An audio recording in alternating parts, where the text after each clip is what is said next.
Big news on that front as far as NCP versus NCP symbol row in the Supreme Court is concerned. Let's tell you, Sharad Pawar files an affidavit ahead of hearing and says Ajit Pawar confused voters on the symbol.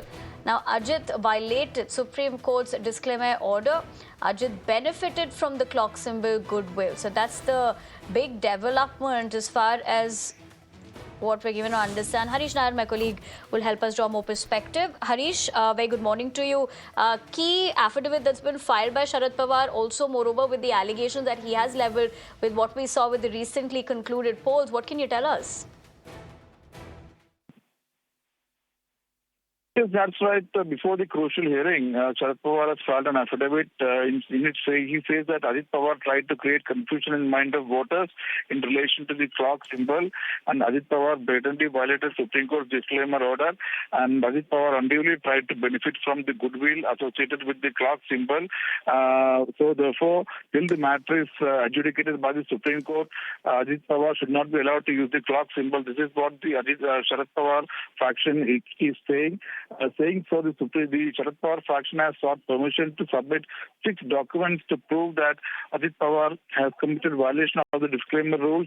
Remember, in fact, the Supreme Court had directed that Ajit Pawar to notify the allocation of clock symbol to him is sub judice before this court, and he has been permitted to use the same subject to the final outcome of these proceedings.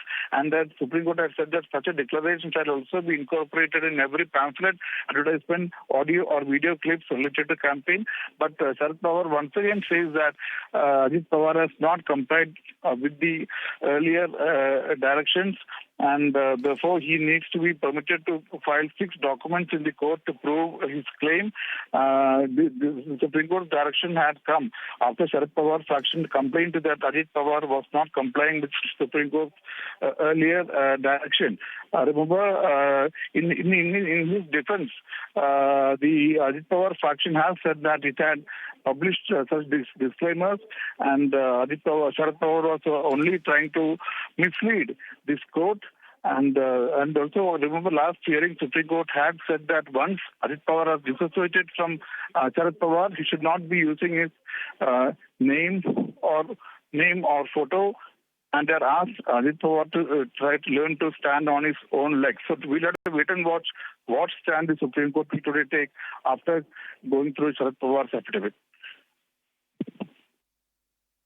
Right, Harish. Thank you very much for getting us more details as to what we're given to understand with what that affidavit is said, and more importantly, the timing of it, concerning the fact that you just pointed out. We'll have to wait and watch what the Supreme Court makes of it.